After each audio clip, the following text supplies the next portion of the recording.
RRI Radio Tangga Bencana COVID-19. Baik, terima kasih pendengar dan penonton dari net dimanapun Anda berada. Assalamualaikum warahmatullahi wabarakatuh dan selamat pagi. Pagi hari ini di program Dialog Lintas Pagi, Toli Buol dan Parigi Motong, Rabu 21 Oktober 2021, kita coba memperbincangkan satu topik, yakni leasing tarik paksa kendaraan, sanksinya apa. Ini menindaklanjuti video viral di media sosial beberapa hari terakhir ini terkait dengan penarikan salah satu kendaraan yang dilakukan oleh salah satu pembiayaan atau leasing secara paksa dan melakukan tindak kekerasan seperti itu, dan juga sayangnya baru ditindaklanjuti saat ini. Nah, untuk memperbincangkan hal tersebut kita sudah bersama dengan pengamat hukum di Kabupaten Tolu-Toli, Bung Rano Karno. Saya sapa lebih awal. Assalamualaikum, Bung Rano Karno. Waalaikumsalam warahmatullahi wabarakatuh. Alhamdulillah sehat ya? Alhamdulillah. Alhamdulillah. Sehat. Pendengar, kita juga akan berbincang bersama dengan Kapolres Buol, AKBP Dino Hendro Widodo, terkait dengan bagaimana sebenarnya proses terhadap anak buahnya atau anggotanya yang ikut serta dalam kegiatan tersebut. Kemudian juga ada Kasubag EPK OJK Sulawesi Tengah, Bapak Wahyu Kresnanto di via aplikasi Zoom pada kesempatan pagi hari ini. Anda, pendengar dan penonton, dapat masuk, bergabung, berinteraksi bersama kami di 0852 4248 6001. Kita berbincang persoalan bagaimana sebenarnya mekanisme dan apa sanksinya bagi mereka yang melakukan tindak kekerasan. Baik, saya coba dulu dengan Pak Saprudin. Ini merupakan korban penarikan paksa yang dilakukan oleh salah satu leasing atau pembiayaan yang ada di daerah ini. Iya, Pak Saprudin. Iya, Pak Saprudin. Assalamualaikum, selamat pagi, Pak. Ya, halo Pak, saya matikan Kak dulu. Baik, Pak Saprudin, kita sudah on air ini, Pak. Langsung saja, Pak Saprudin, bisa dicerita sedikit, Pak, seperti apa sebenarnya, Pak, awal kronologi daripada kejadian tersebut yang dialami oleh Pak Saprudin? Iya, Pak Saprudin. Iya, silakan Pak, bisa diceritakan bagaimana kronologi awalnya, Pak, sehingga kendaraan tersebut bisa ditarik paksa dan Pak Saprudin mengalami tindak kekerasan. Kalau memang saya aman, saya mau pulang kampung. Komisi saya salah satu 2 orang. Di situ kamu akan dapat lagi. Ini sayangnya. Allah saya ada tahu dan saya tahu. Baik, Pak Saprudin mungkin posisinya bisa bergeser sedikit, Pak. Iya, penerimaan kami kurang bagus di studio, kami tidak mendengarkan secara jelas apa yang Pak Saprudin sampaikan. Saya ada yang dewasa yang apa-apa, kalau tidak ada apa-apa.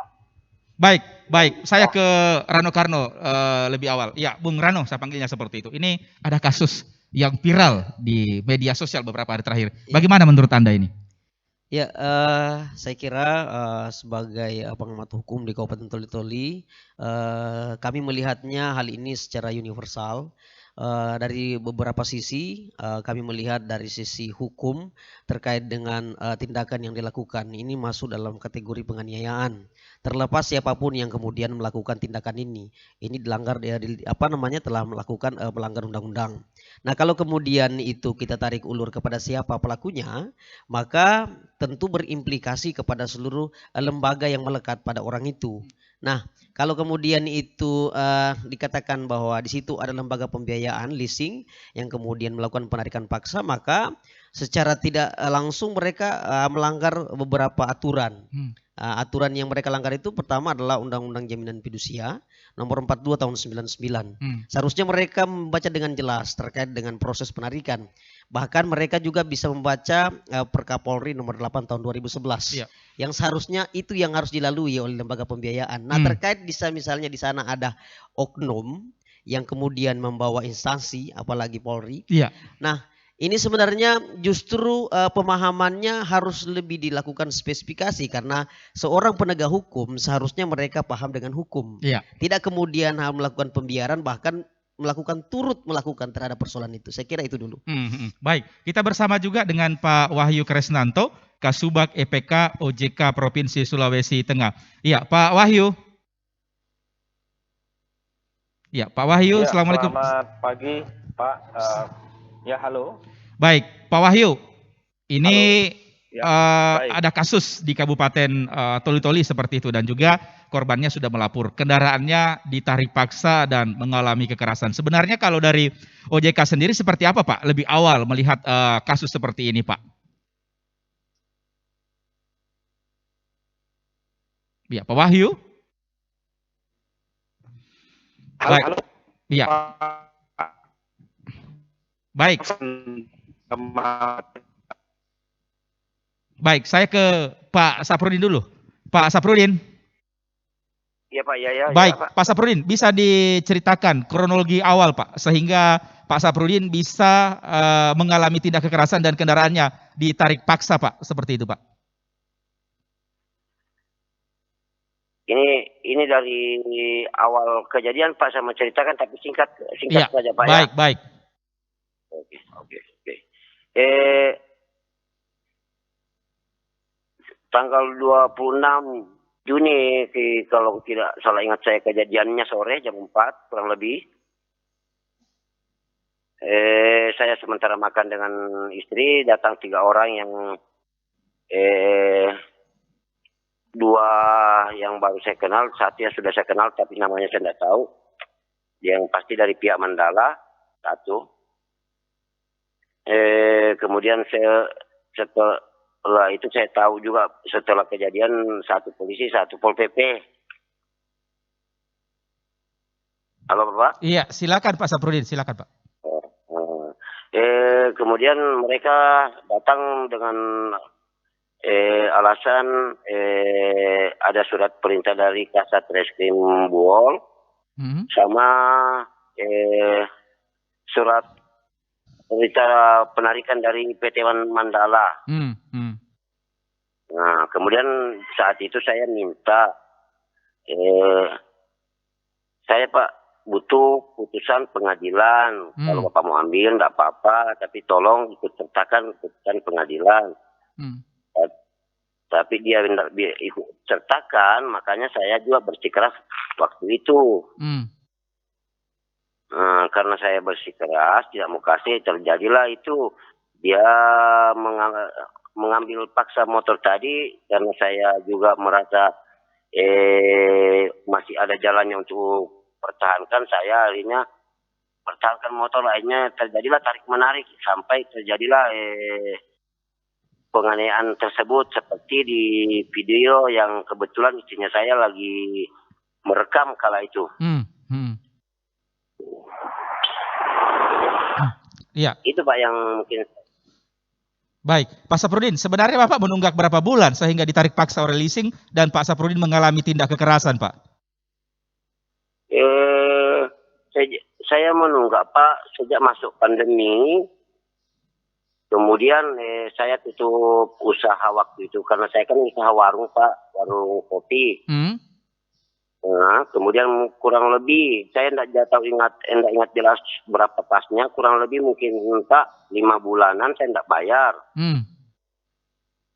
Setelah itu mereka sering datang pagi, saya pun meminta, bisakah saya bayar sedikit-sedikit? Kata itu tukang tagih boleh asalkan ada. Saya pun kasih Pak kadang 300, 400, 500 sehingga bisa cukup. Saya bayar Pak 3 kali. Jumlahnya berkisar 500-300 lebih sehingga cukuplah untuk satu ansuran, dalam arti cukup 1.300.000 lebih dalam waktu 3 bulan. Saya bayar. Terus setelah cukup 1.300.000 lebih untuk 1 bulan, saya minta kwitansi bukti pembayaran. Dia enggak kasih. Kurang lebih 5-6 bulan, Pak, saya kejar-kejar terus minta kwitansi. Dan setiap dia datang minta uang, saya bilang, saya minta kwitansi dulu, bukti pembayaranku. Selalu tidak ada, selalu alasan nanti. Baik. Jadi, ya. Baik. Terkait dengan kondisi ini, apa yang Pak Saprudin inginkan? Dengan kasus ini, Pak, saya mungkin sudah jelaskan juga kemarin, saya tetap mau keadilan, yang salah ya disalahkan, yang benar ya dibenarkan, dalam arti mungkin yang salah tetap diproses secara hukum. Ya, itu barangkali, Pak. Baik. Terima kasih Pak Saprudin atas waktunya sudah berbincang pada pagi hari ini bersama RRI Toli-Toli, Pak Saprudin. Iya, makasih, Pak. Baik. Saya ke Pak Wahyu Kresnanto, Kasubag EPK OJK Sulteng. Pak Wahyu. Iya, Pak Wahyu. Iya. Halo. Baik. Mungkin Pak Wahyu sudah mendengarkan apa yang dijelaskan oleh Pak Saprudin tadi yang menjadi korban leasing. Nah, sebenarnya ini bagaimana, Pak? Aturan penarikan, sanksinya bagaimana, Pak Wahyu, terkait dengan kondisi ini?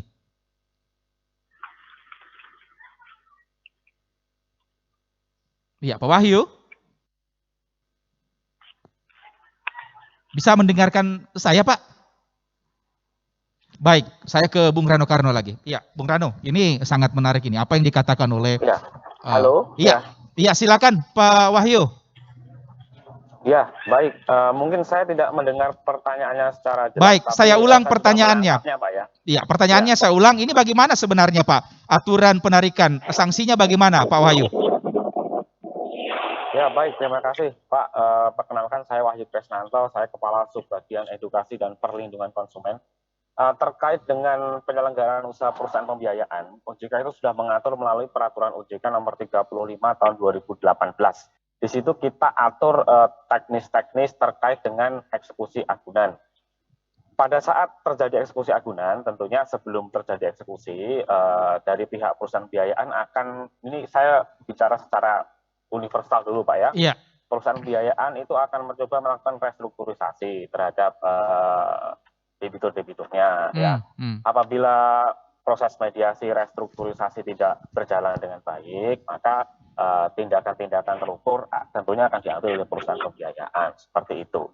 Yang jelas eksekusi agunan ini opsi terakhir, Pak, ya, opsi terakhir yang diambil oleh perusahaan pembiayaan. Nah, di dalam ketentuan OJK POJK 35 2018 itu sudah diatur terkait dengan eksekusi agunan. Yang pertama dilakukan adalah dia harus menyampaikan surat peringatan setidaknya 2 kali. Iya. Surat peringatan kepada debitur untuk menyelesaikan kewajibannya. Apabila memang tidak terjadi kesepakatan antara para pihak, antara kreditur dan debitur, maka dia dapat mengacu pada Undang-Undang Nomor 42 Tahun 99 tentang Jaminan Fidusia. Dapat kita sampaikan, Pak, ya, sesuai dengan ketentuan perundang-undangan ini di pasal 30 itu pemberi fidusia atau kita sebut sebagai debitur perusahaan pembiayaan, itu wajib menyerahkan benda dalam rangka pelaksanaan eksekusi. Dalam hal tidak menyerahkan, penerima berhak kalau penerima ini perusahaan pembiayaan, penerima fidusia berhak mengambil benda dan apabila perlu dapat meminta bantuan pihak yang berwenang. Tapi Pak Wahyu, artinya harus ada surat peringatan lebih awal seperti itu, Pak, ya, baru bisa ditarik. Betul sekali, ya.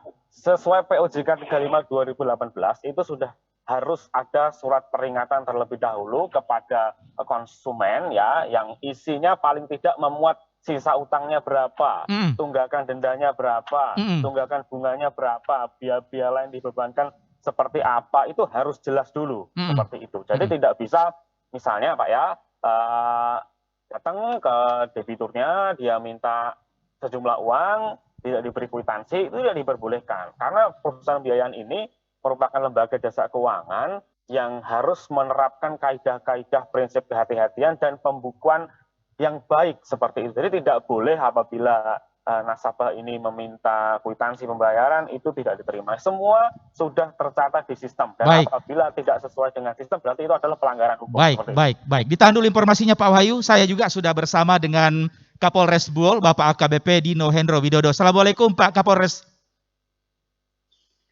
Ya, Pak Kapolres. Waalaikumsalam warahmatullahi wabarakatuh. Bersama Ahmad Mukadas di studio, Pak Kapolres.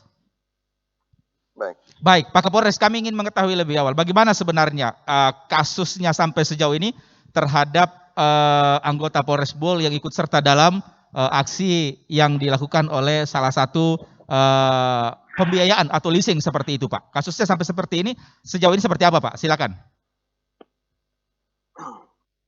Baik. Terima kasih Bapak-Bapak sekalian yang terhormat. Mungkin saya mau menjelaskan sedikit terkait dengan permasalahan pendampingan eksekusi objek jaminan fidusia ini. Jadi begini, untuk proses penarikan leasing tentunya sudah ada seperti yang dijelaskan dari Pak Wahyu tadi dari OJK bahwa sudah ada ketentuan hukum untuk penarikannya seperti apa. Nah, jadi pendampingan yang dilakukan oleh anggota sesuai dengan surat yang dilampirkan itu sudah terpenuhi semua sesuai tadi yang disampaikan oleh Pak Wahyu. Ada surat tugas tarik barang, kemudian ada surat permohonan dari Mandala, kemudian ada lampiran keterangan objek jaminan fidusia, kemudian ada print out faktur data pembayaran angsuran, ada surat peringatan kepada debitur atas nama Syafruddin tanggal 4 November 2020, kemudian surat peringatan kedua tanggal 13 November 2020, peringatan ketiga 2 Desember 2020. Kemudian ada surat tugas pelaksana eksekusi pihak Mandala Finance. Nah, sehingga dari Satreskrim Polres Bol memberikan pendampingan kepada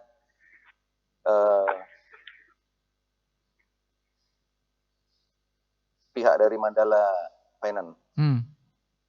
Kalau untuk pendampingan, saya rasa sudah sesuai dengan ketentuan yang ada dan memang pendampingan dari pihak Polri sudah diatur dalam ketentuan perundang-undangan. Namun ada namunnya apa Pak? Iya. Dalam proses penarikan tentunya ada hal-hal yang memang tidak boleh juga melanggar ketentuan peraturan perundang-undangan. Artinya begini, jangan menyelesaikan hal-hal seperti itu dengan tindakan yang justru juga melanggar peraturan perundang-undangan. Nah, ini yang harus kita garis bawahi. Apa yang terjadi tetap diproses sesuai dengan ketentuan yang berlaku dan saat ini sudah diproses di Polres Toli-Toli. Iya. Tadi saya sempat komunikasi dengan Polres Toli-Toli bahwa laporannya Pak Syafruddin itu sudah ditangani Polres Toli-Toli dan tetap ditindaklanjuti terkait dengan permasalahan itu. Kemudian dalam proses pendampingan ada cara bertindak anggota yang melakukan pendampingan mungkin tidak sesuai, kurang sesuai dengan yang seharusnya dilakukan.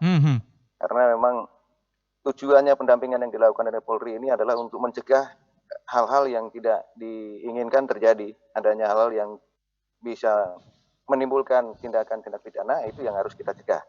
Jadi itu fungsi pendampingan dari Polri. Nah, untuk permasalahan itu sendiri, kami sudah tangani di Polres Bol terkait dengan cara bertindak yang dilakukan oleh anggota kita yang tidak sesuai. Tetap kita proses sesuai dengan peraturan yang ada di Polri.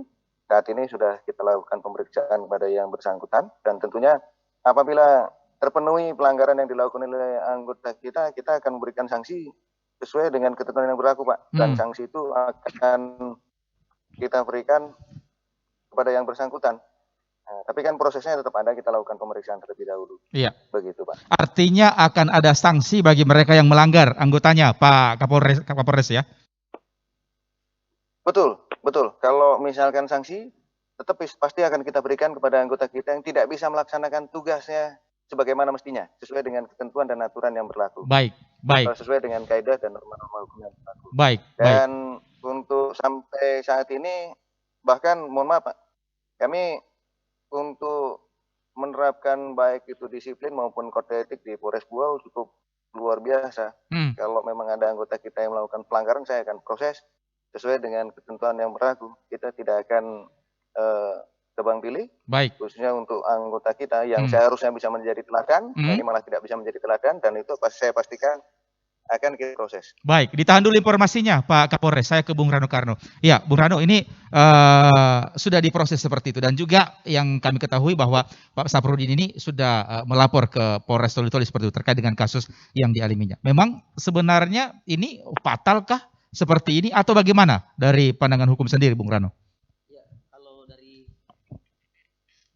dari kita pengamat pengamat hukum, yang jelas ini adalah kegiatan yang cukup fatal.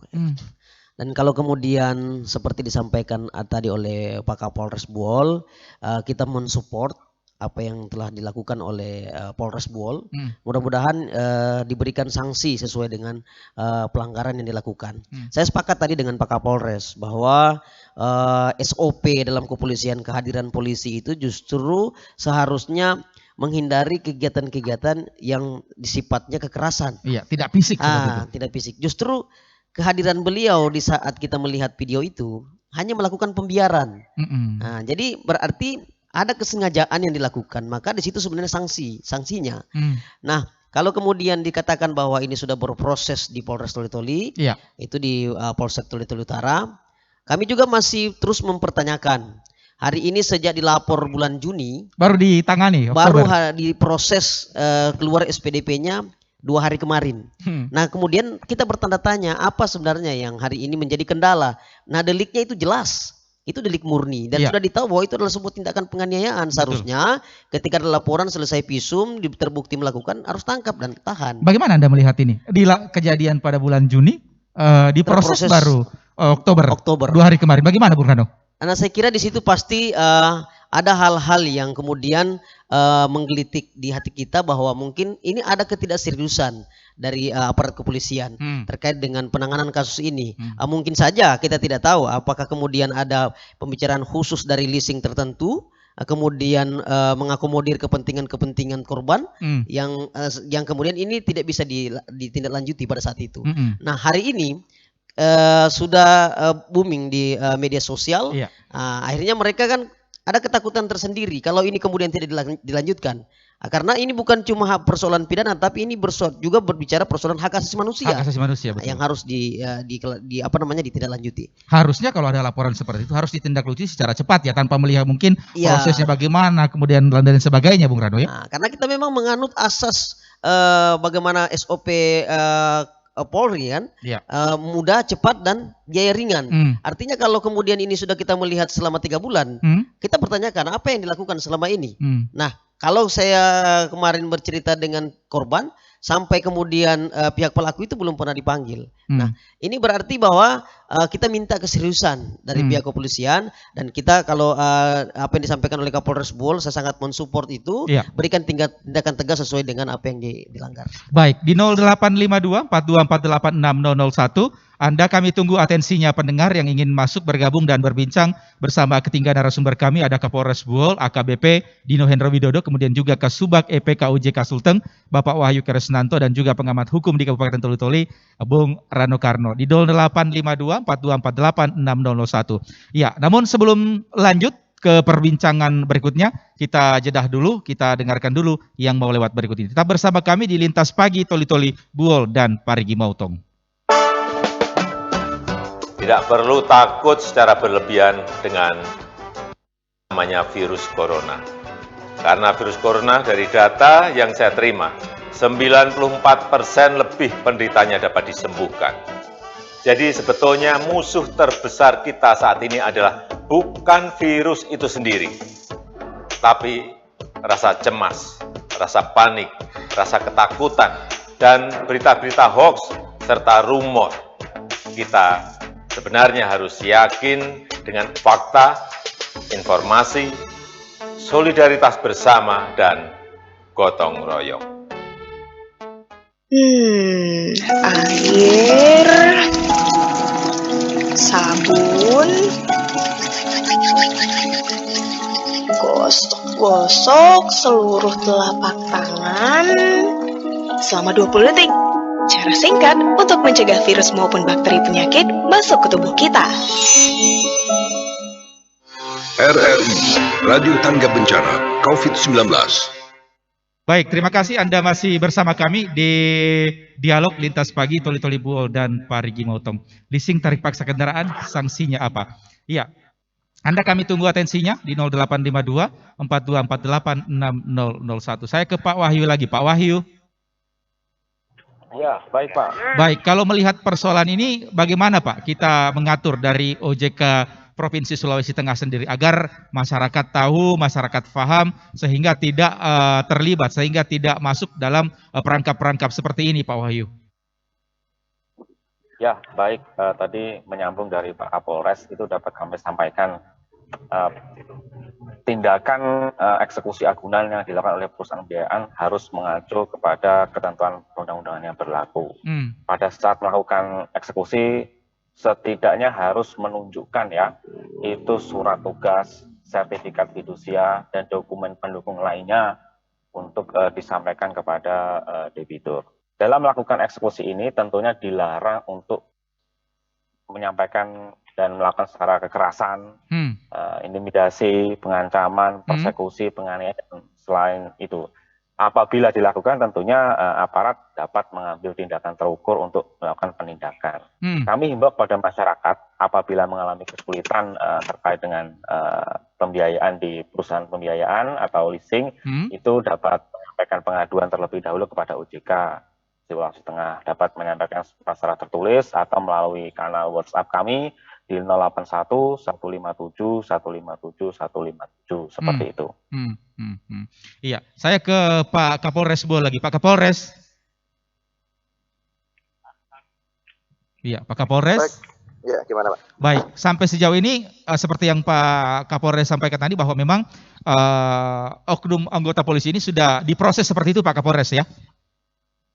Baik, untuk anggota Polres saat ini sudah ditangani Propam Polres Bol, sudah diproses, dan tentunya saya sampaikan ketika ada tindakan yang tidak sepatutnya, tindakan yang tidak sepantasnya, atau cara bertindak yang dilakukan oleh anggota kita yang tidak tepat, tentunya itu akan kita berikan sanksi, Pak. Khusus untuk anggota kita yang proses. Tapi untuk permasalahan pidana yang dilaporkan oleh Pak Jafrudin itu ditangani Polres Toli-Toli. Kebetulan saya sampaikan permohonan maaf, saya mungkin tidak bisa monitor langsung karena memang lokusnya ada di Toli-Toli yang melaksanakan prosesnya di Polres Toli-Toli. Tapi kami pastikan begitu kami kemarin mendengar informasi disampaikan oleh Polres Toli-Toli bahwa ada peristiwa, ada kejadian seperti ini, nah, kita langsung ambil langkah, ambil tindakan, khususnya untuk anggota kita, segera kita lakukan pemeriksaan. Dan sementara saya informasikan dari hasil pemeriksaan, kemungkinan ada tindakan yang memang tidak sepatutnya, cara bertindaknya anggota kita di lapangan tidak sepantasnya untuk dilakukan, dan itu akan kita berikan tindakan. Tapi prosesnya kan juga ada juga, nanti ada melalui proses pemeriksaan dan proses sidang. Baik. Begitu, Baik. Saya ke Bung Rano Karno lagi. Ini bagaimana? Yang sepengetahuan kami bahwa memang sebelum dilakukan penarikan, prosedur yang disampaikan oleh Pak Kapolres memang sudah lengkap seperti itu. Tetapi harus ada kesepakatan antara pihak debitur dan kreditur. Bagaimana itu, Bung Rano Karno? Iya, yang memang harus dilakukan adalah terkait dengan anggunan dalam akta fidusia antara debitur dan kreditur. Itu muaranya adalah perdata karena posisinya pasti akan bicara tentang wan prestasi. Nah, wan prestasi terkait dengan wan prestasi, maka berarti kita bicara tentang itikat baik. Nah, kalau kita melihat prosesnya apa yang disampaikan oleh Kapolres Bol sesuai dengan apa yang menjadi petunjuk dalam proses penarikan itu telah lengkap, maka itu bisa diamini. Oke. Tetapi ketika dalam proses eksekusi lapangan ada klausa yang tidak boleh kita tinggalkan. Dalam Undang-Undang Nomor 42 tahun 99 boleh dilakukan eksekusi ketika ada kesepakatan antara debitur dan kreditur. Karena di situ bicara itikat baik. Artinya bisa dikata salah dong ya, yang viral ini. Bicara wan prestasi itu adalah pelanggaran sebenarnya. Nah, terkait dengan apa yang disampaikan oleh Kapolres bahwa proses hukumnya silakan jalan dan kita akan tegaskan anggota kita, berikan sanksi tegas. Saya kira itu sudah jalan yang cukup baik yang dilakukan oleh Pak Kapolres. Tapi lagi-lagi saya katakan ini kita memberikan edukasi kepada masyarakat. Artinya bahwa jangan sampai kegiatan-kegiatan ini terulang lagi. Betul. Sehingga ini akan menjadi pendidikan kepada masyarakat. Jika ada leasing yang datang, maka cocok tadi yang disampaikan oleh Kepala OJK tadi. Kasubag OJK Sulawesi Tengah bahwa minimal dia memperlihatkan surat tugas, kemudian memperlihatkan sertifikat fidusia. Minimal juga sebenarnya dalam proses penarikan dia memperlihatkan akta fidusianya. Karena di situ lebih terperinci. Nah, menjadi edukasi bagi masyarakat, perhatikan dalam konsep sertifikat fidusia yang dilihat, sehingga nanti tidak masyarakat tidak canggung, misalnya buta terhadap persoalan-persoalan seperti ini. Nah, ini memberikan saya posisi untuk memberikan edukasi kepada masyarakat, dan saya bisa sampaikan bahwa kegiatan tindakan ini adalah tindakan yang merupakan bagian dari kejahatan, dan ini harus ditindaki secara hukum. Secara hukum. Baik, saya ke Pak Wahyu Kresnanto lagi. Pak Wahyu. Ya, bagaimana sebenarnya Pak aturannya atau prosedurnya untuk penarikan ini Pak? Ya, tadi saya sudah sampaikan Pak ya, bahwa penarikan ini harus diawali dengan surat peringatan minimal 2 kali, harus disampaikan juga kepada debitur terkait kewajiban-kewajibannya yang ada ya, jangan sampai nanti pada saat penarikan terjadi biaya-biaya di luar yang dikeluarkan secara resmi atau terjadi dugaan pemerasan seperti itu. Penarikan harus dilakukan secara humanis ya, secara manusiawi, aman.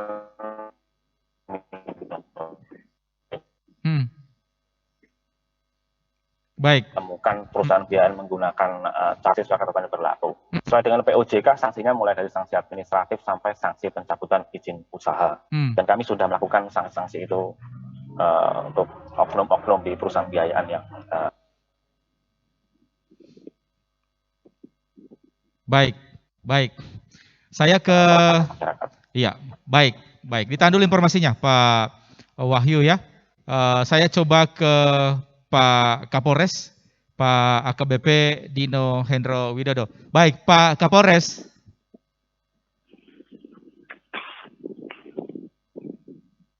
Iya.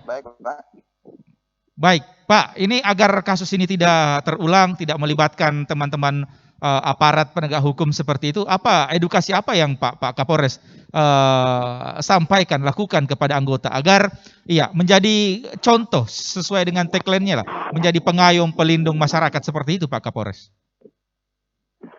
Nah, terima kasih Pak. Saya rasa saya sependapat dengan Pak Wahyu maupun Pak Rano Karno.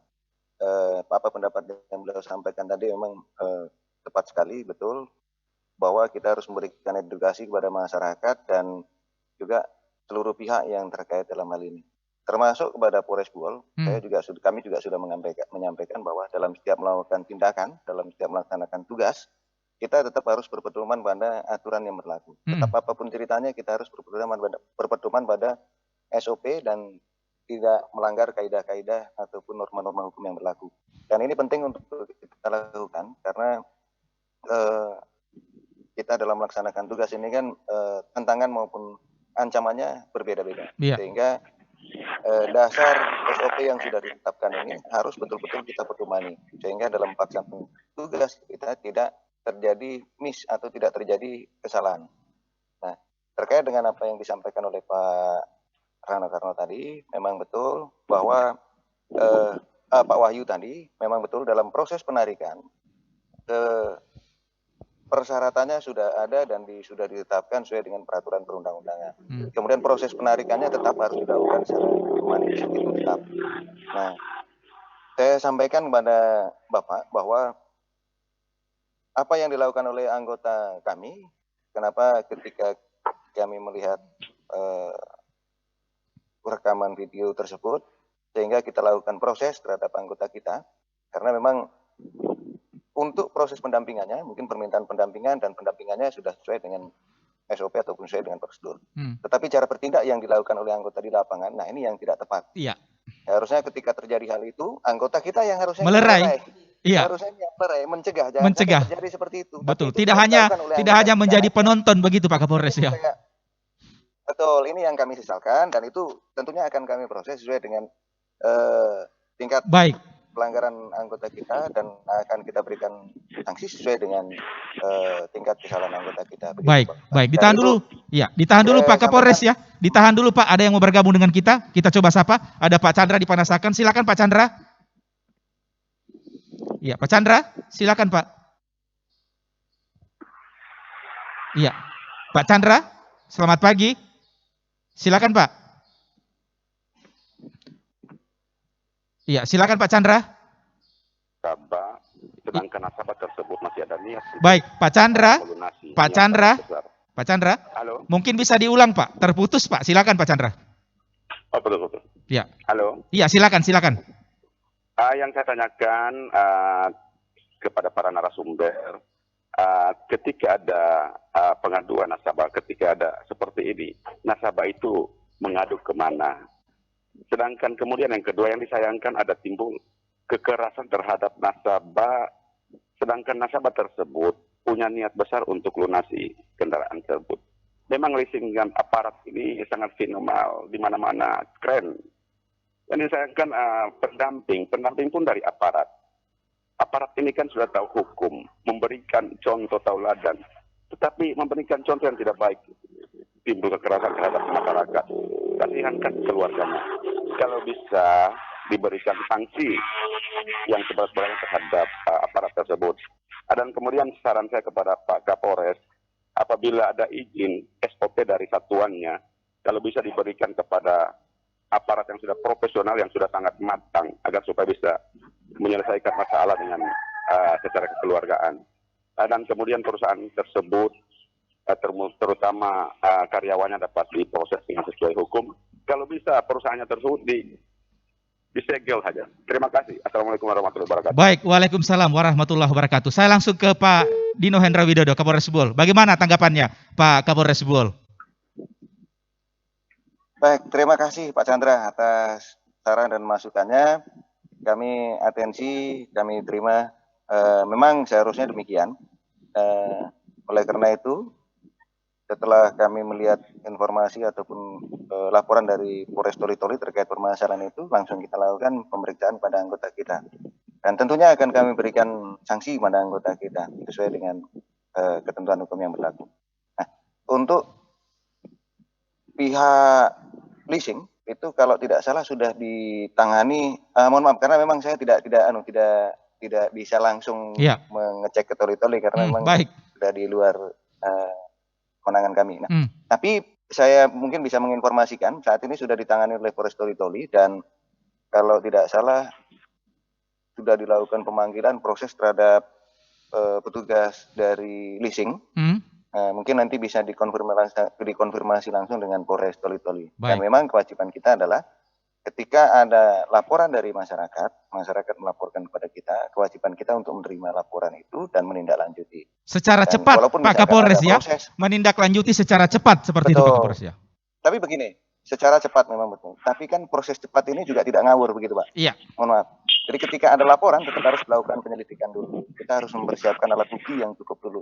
Apakah terpenuhi atau tidak bukti-bukti tersebut. Ketika sudah terpenuhi alat bukti yang ada bahwa terpenuhi unsur pidananya, nah, kita bisa menetapkan ke tahap berikutnya, ke tahap penyidikan. Ketika sudah masuk ke tahap penyidikan, nah tentunya prosesnya sudah ada surat pemberitahuan dimulai penyidikan dan kita akan proses lanjut. Dan itu tergantung situasi, Pak. Artinya begini, kami di Polres Bol khususnya, ketika kita menerima laporan, kita berusaha semaksimal mungkin dengan segala keterbatasan yang kami miliki, walaupun kami juga menyadari masih banyak kekurangan yang kami miliki, tapi insya Allah kami tetap maju terus, kami tetap akan berusaha semampu kami untuk melakukan yang terbaik, untuk berbuat yang terbaik bagi masyarakat, khususnya yang ada di wilayah Kabupaten Bol. Karena memang wilayah tugas kita di sini, untuk selalu berusaha, itu tadi yang Bapak sampaikan, untuk setiap ada pelaporan kita berusaha untuk cepat menindaklanjuti. Baik, ditahan dulu. Kondisinya juga baik, ditahan dulu informasinya Pak Kapolres. Cepat ini kan. Ya, ditahan dulu informasinya. Cepat ini kan kita juga Ditahan dulu informasinya Pak Kapolres, ditahan dulu informasinya. Saya coba ke Pak Wahyu. Pak Wahyu. Pak Wahyu? Ya, Pak. Pak, ini ada permintaan dari masyarakat di Toli-Toli, Pak. Leasing yang sering melakukan tindak kekerasan ditutup aja, Pak. Seperti itu. Bagaimana, Pak? Ya, jadi terima kasih atas masukan dan sarannya. Tentunya pada saat ada permasalahan seperti ini, kita harus lakukan pemeriksaan terlebih dahulu, Pak ya. Jadi kita tidak bisa serta-merta melakukan penutupan. Contoh, perusahaan pembiayaan di Sulawesi Tengah ini jumlahnya ada 32, Pak ya, dengan kantor cabang yang banyak sekali, ada di Palu sampai dengan Toli-Toli Buol.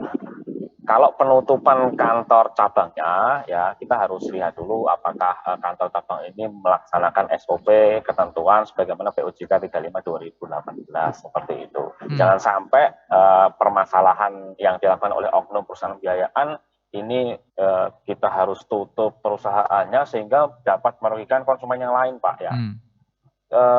Nilai kredit bermasalah di Sulteng ini hanya 2, sekian persen, 2,7% Pak ya, dari total kredit multi finance itu sekitar 2,9 triliun, itu hanya 2,5% saja yang bermasalah. Sisanya ini debitur yang lancar, debitur yang pembayarannya bagus dan terbantu oleh perusahaan pembiayaan. Jadi untuk menentukan apakah kantor ini ditutup saja, kita Baik. Saya ke Bung Rano. Bung Rano, ada permintaan dari masyarakat kita, Pak Chandra di Panasakan. Ini bagaimana komentar Anda lebih awal, Bung Rano? Ya, saya kira jika terpenuhi seluruh unsur-unsurnya memang harus ditutup. Ya, ada alasan ya.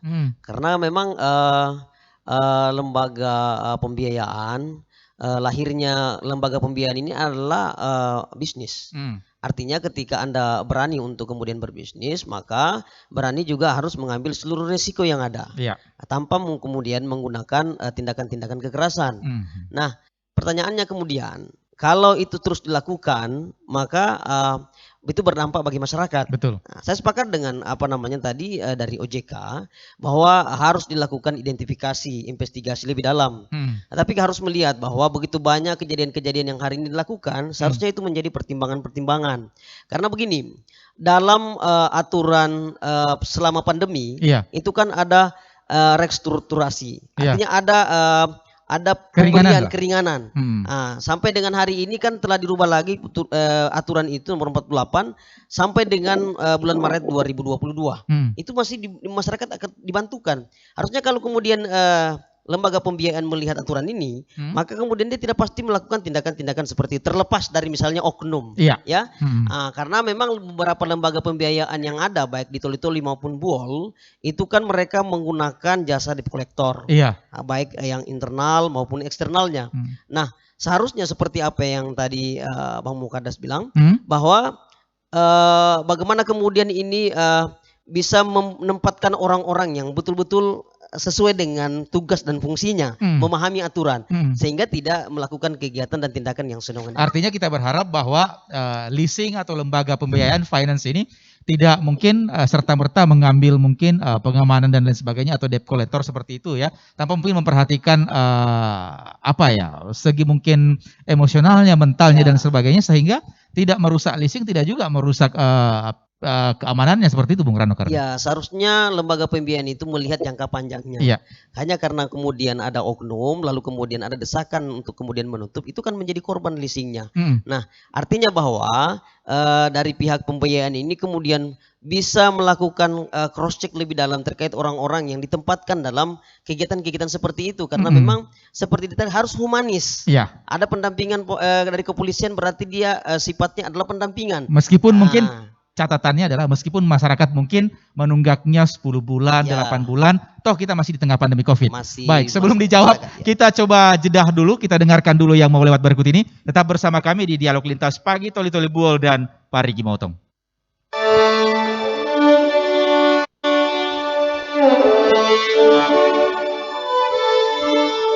Persatuan Indonesia adalah bunyi sila ketiga dari Pancasila.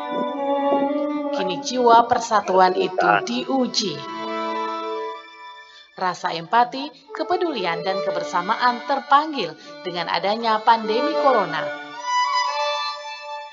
Jika kita pernah bertanya, apa yang bisa kita berikan untuk bangsa ini? Kinilah saatnya dengan di rumah saja, dengan menjaga kesehatan, menjaga kebersihan, dan tetap produktif. Di rumah aja. Di rumah aja. Di rumah saja. Di rumah saja. Di rumah aja. Di rumah saja. Di rumah aja. Di rumah aja. Di rumah aja. Di rumah aja. Di rumah aja. Di rumah aja. Di rumah aja. Di rumah saja, gerakan sederhana namun memberikan sumbangsi besar bagi bumi pertiwi.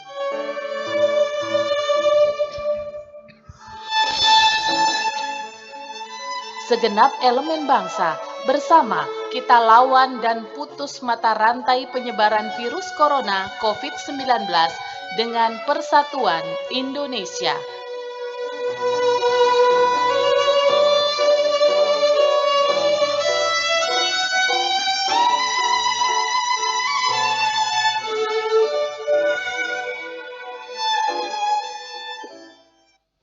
RRI, Radio Tangga Bencana, COVID-19.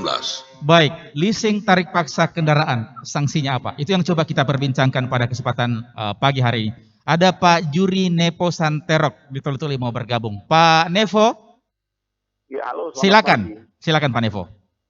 Ya, halo, selamat pagi. Iya. Halo. Silakan Pak. Ya, jadi begini ya. Saya sangat prihatin ya gaya-gaya premanisme digunakan oleh perusahaan ya untuk menjembatani persoalan yang mereka hadapi.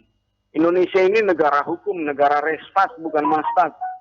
Nah, karena itu sebenarnya saya bersyukur bahwa ini sudah ditangani oleh Polri. Kita harus percayakan ke Polri. Dan saya harap ini Polri dapat mengupas tuntas sehingga perusahaan ini pun harus disanksi. Kemudian soal persoalan pidananya ya kita serahkan prosesnya. Kita percayakan semua ke aparat penegak hukum di negeri ini. Ya, begitu juga bagi para yang mengambil barang-barang itu. Ini juga memang harus studi betul-betul apakah layak atau tidak. Sehingga tidak memudahkan terjadi persoalan-persoalan seperti ini akhirnya berujung-ujung pada pidana dan proses hukum. Saya kira ini dua hal yang hendak saya sampaikan berkaitan dengan persoalan yang kita hadapi ini. Dan tolong Indonesia dan negeri kita ini toli-toli jangan dijadikan ajang untuk hal-hal seperti ini. Makasih. Baik, terima kasih Pak Juri Nevo Santerok di Toli-Toli sudah bergabung. Saya lebih awal ke Pak Kapolres Bul, AKBP Dino Hendro Widodo. Iya, sudah terputus. Iya. Saya ke Pak Wahyu Kresnanto, Kasubag EPK OJK Sulteng. Pak Wahyu. Ya. Ya, tadi Pak Wahyu mungkin sudah mendengarkan apa yang menjadi permintaan masyarakat di wilayah Kabupaten Toli-Toli. Ada Pak Juri Nevo Santerok tadi ini. Silakan dikomentari Pak Wahyu sekaligus closing statement-nya Pak Wahyu. Ya, terima kasih atas saran masukannya Pak Juri. Pada dasarnya perusahaan pembiayaan itu diwajibkan untuk taat asas ketentuan di OJK itu banyak sekali. Peraturan OJK, surat edaran OJK, ketentuan perundang-undangan, undang-undang fidusia, undang-undang perlindungan konsumen, dan undang-undang lainnya. Kami menghimbau kepada masyarakat ya, apabila bermaksud menggunakan layanan perusahaan pembiayaan, itu yang pertama harus tahu produk dan kebutuhannya, harus tahu fitur-fitur produknya, harus tahu kebutuhannya. Kalau kita tidak butuh kendaraan untuk dicicil, ya jangan kita ambil. Nanti bisa bermasalah karena kita tidak bisa bayar, tidak punya kemampuan keuangan. Yang kedua, kita harus tahu hak dan kewajibannya. Hak kita sebagai debitur apa, kita harus tahu. Kewajiban kita sebagai debitur untuk membayar angsuran tepat waktu, kita juga harus tahu. Yang terakhir, kita harus tahu manfaat dan risikonya. Manfaat kita mengajukan pembiayaan apa? Kita dimudahkan dan seterusnya. Risikonya ini yang kita harus pay attention terhadap risikonya. Kalau kita tidak bayar, kita bayar denda.